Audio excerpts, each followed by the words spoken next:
Olá, amigos e amigas, bem-vindos a mais um vídeo do nosso canal Amigo de Penas e hoje nós vamos falar sobre qual é a melhor calopsita para quem está começando.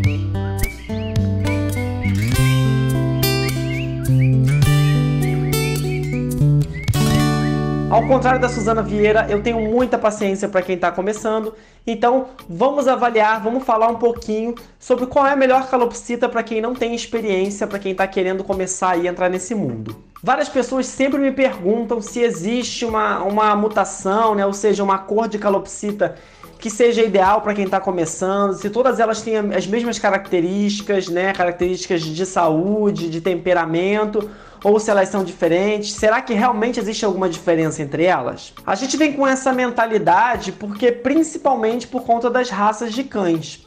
Só que as raças de cães, elas foram desenvolvidas com algumas funções. Então a gente tem raças de cães que são para guarda, a gente tem raças de cães que são para caça, a gente tem raças de cães que são para rastrear objetos.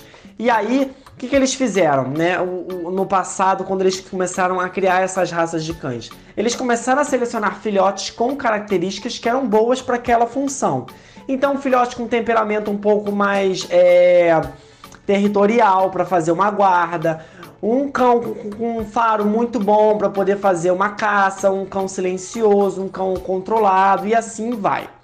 Por isso é que as raças de cachorro a gente encontra, além do físico, da diferença no físico dela, a gente encontra diferença na pelagem, diferença no temperamento, diferença numa série de questões e que faz diferença para quem está começando com cachorro e escolher uma raça ou outra.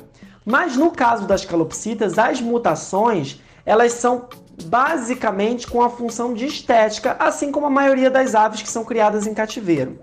Então, uma mutação de calopsita ela só difere da outra pela aparência. Então, o criador, quando ele pensa em perpetuar uma mutação, quando ele pensa em calopsita, ele sempre pensa em aparência e perpetuar aquelas características que são importantes para a espécie, que fazem dele um bom exemplar. Que no caso das calopsitas, as características são um bom porte, uma ave grande, que tenha um topete grande, se ela tiver a bochecha, que seja uma bochecha grande, uma bochecha bem arredondada, uma ave que seja alinhada quando ela estiver no puleiro, e dentre outras características que são importantes para a beleza, para a aparência do animal.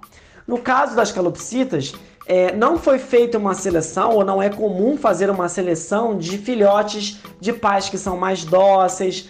Não é comum trabalhar temperamento, não é comum trabalhar saúde, esse tipo de coisa, tá? A gente trabalha mais a aparência. É claro que a saúde acaba indo junto dessa aparência, na genética, mas o quesito que é mais trabalhado em calopsitas é a aparência mesmo. São as mutações combinadas com mutações e o tamanho da ave e as características dela.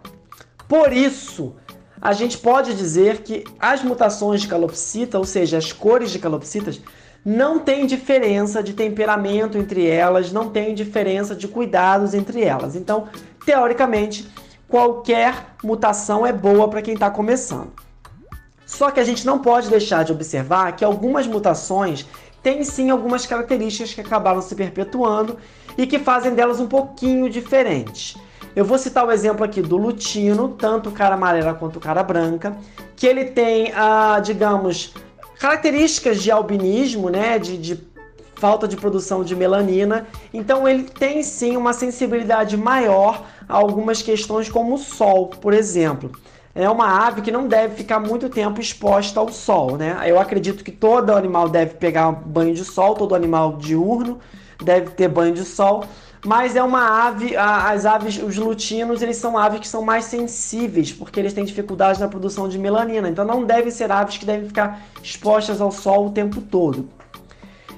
O caso dos fulvos, tanto o fulvo bronze quanto o fulvo cinza, que é o prata recessivo, eu também incluiria aí nesse grupo de aves que são mais sensíveis ao sol, porque eles também têm a questão, no caso deles não é a falta de melanina, mas eles têm a diluição na melanina e eles têm também a característica dos olhos vermelhos, que são olhos mais sensíveis.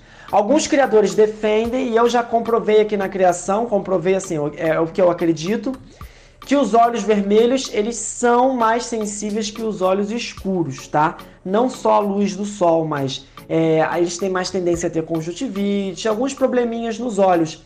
Então, de uma maneira geral, a gente pode considerar os lutinos e os fulvos como umas aves um pouquinho mais frágeis em saúde. É claro que isso depende muito da linhagem, da genética, do que foi cruzado com pais e avós, mas eu vou falando de uma maneira geral. Só que eu acho que esse problema é tão pequeno e tão raro de acontecer que eu não sei se ele deveria ser levado em conta para quem está começando. A dica que eu dou para quem está começando com calopsita ou para quem quer adquirir uma calopsita nova, não tem muita experiência, é escolha uma mutação, ou seja, escolha uma cor que mais te agrada, tá? Eu acho que essa diferençazinha aí de problema nos olhos, os olhos um pouco mais sensíveis, não justificam você acabar não tendo um lutino, não tendo um fulvo só por conta disso, porque não é que vai dar problema, né? É raro dar um problema, mas quando dá, geralmente dá nesse tipo de ave, pelo menos o que eu observei e que alguns criadores também observaram, tá? Mas também não são problemas assim que você precisa se preocupar, se desesperar, que é uma fortuna, entendeu? Já aconteceu que mais de uma vez conjuntivite em lutinos e fulvo, eu pingo colírio de acordo com o que o veterinário me recomenda, pingo colírio, a ave fica boa, nunca mais tem problema, tá?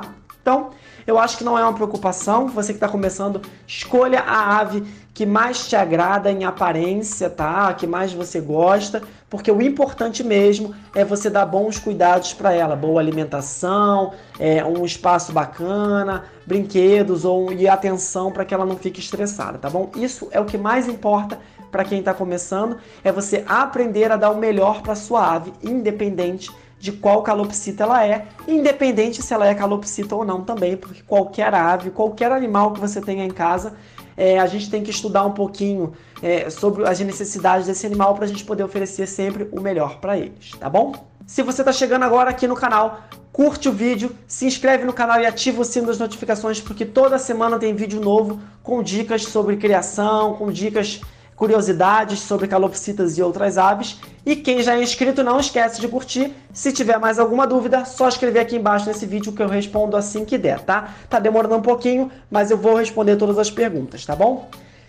Para quem ainda não sabe, agora a gente tem um Instagram Plantel Amigo de Penas. Quem quiser acompanhar o dia a dia, semana a semana da criação, eu estou postando lá no Instagram também, tá bom?